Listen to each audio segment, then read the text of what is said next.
Okay, so I used to work night shift at a small hotel, and this happened about a year ago. But I still think about it all the time because it genuinely freaked me out so bad, and I don't know what the guy's plan was or what he was trying to do. And it honestly makes me feel sick when I remember just how long he was there and that I didn't even realize he wasn't supposed to be there. The hotel was small, only 3 floors and maybe 40 rooms total. It wasn't a busy place. Usually we only had about 10 or 15 rooms filled on weeknights. I worked from 10 p.m. to 6 a.m. It was usually really boring and quiet, which was fine with me. I would just sit behind the desk, do some paperwork, sometimes check the cameras, sometimes watch YouTube on my phone if it was really dead. The lobby wasn't big, just the desk and some couches off to the side with the TV, and then some vending machines in the corner. Behind the desk was a little office where I had a computer and a chair and a glass window so I could see the lobby while I sat in there.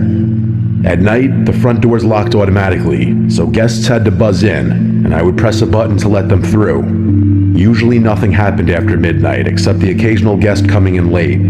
But one night, this man came in around 11, and everything about it still makes my stomach drop when I think about it.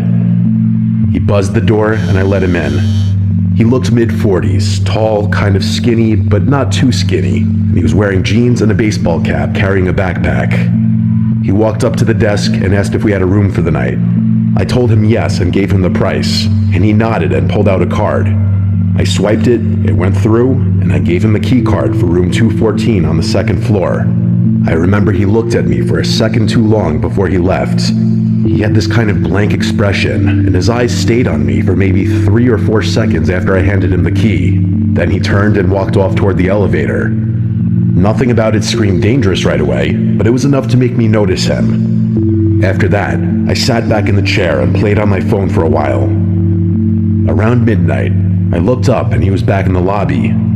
He didn't come to the desk, he just walked past me and sat down in the lounge area with the couches. The TV wasn't on, but he just sat down facing it. I figured maybe he couldn't sleep or something. Some guests hang out in the lobby sometimes, so I didn't think too much of it.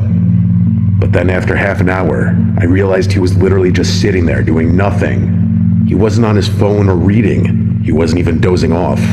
He was just staring straight ahead at the blank screen. I got up at one point to grab water from the vending machine, and when I walked across the lobby, I felt him turn his head and watch me the whole way. I didn't look at him directly, but I could feel his eyes on me until I was back behind the desk. It gave me this really uneasy feeling. Around 1 a.m., I was checking the reservation system on the computer because I was bored, and that's when I noticed something weird. I pulled up the occupied room list and saw that room 214 said vacant. I mumbled what the f under my breath and double-checked, because I literally just checked this guy in an hour earlier. I thought maybe I made a mistake, so I looked at the check-in logs, and there was nothing for him. No name, no charge, nothing. Then I went into the transaction screen to make sure his card had gone through earlier, and it showed no payment. I remember feeling confused as hell, because I swore I swiped his card and it beeped like it worked, but there was nothing in the system at all. That's when I picked up the phone and called room 214. It rang like 10 times, but no answer. Then I checked the key card entry log, which tells you if the door to that room was open that night, and it showed nothing. No one had entered the room. That's when I realized he never even went to the room after I gave him the card. I looked over into the lounge, and there he was, still sitting there, staring at the TV that wasn't even on. I started to get this awful feeling in my chest. I sat there debating what to do. Part of me thought maybe the system just glitched, but the fact that the room had no entry log and no charge made it pretty clear he wasn't even checked in. I waited another 15 minutes just watching him. Around 1:30, I walked over and asked if everything was okay. He turned his head and looked at me with no expression, and he told me he just couldn't sleep. Then he turned back toward the TV. I nodded and went back behind my desk, but my hands were shaking. Around 2, I noticed he wasn't sitting in the lounge anymore. My stomach dropped right away because I didn't see him in the lobby at all. I scanned the area, and then I spotted him standing at the end of the hallway by the bathrooms, half hidden in the dark. He was just standing still. I kept glancing up at him, pretending to be on the computer. He stood there for a while, and then slowly walked back and sat in the lounge again like nothing happened.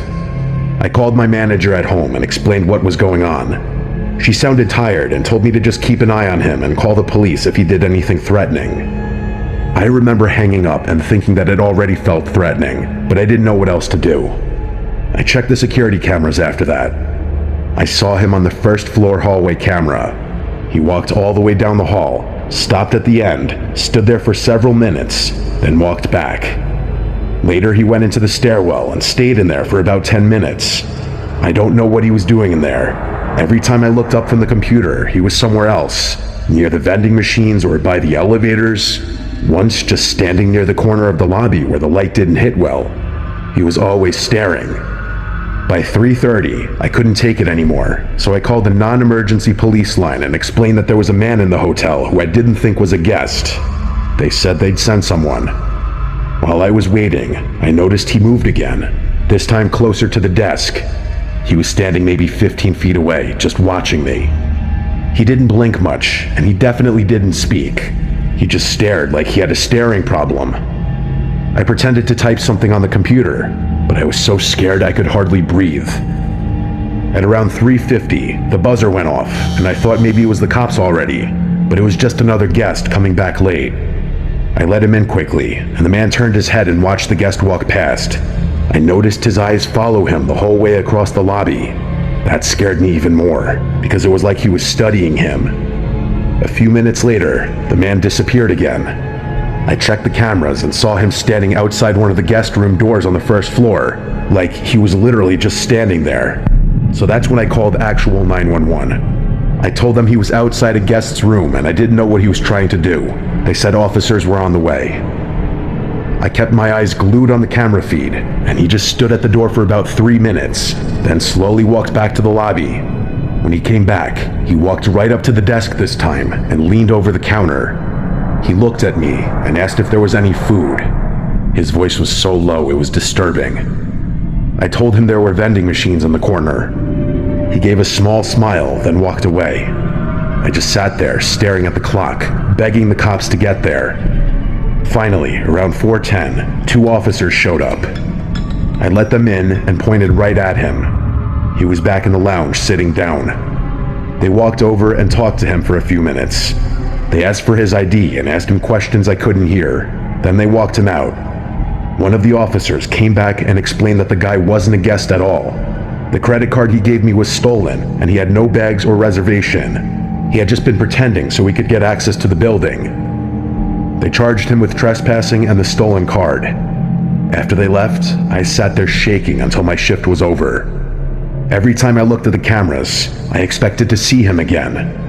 The part that messed me up the most was realizing he had been inside the hotel for hours, wandering around and standing outside guest rooms, watching me from different spots, and he was never even supposed to be there. I have no idea what his plan was, but I know it wasn't good. That was the scariest night of my life.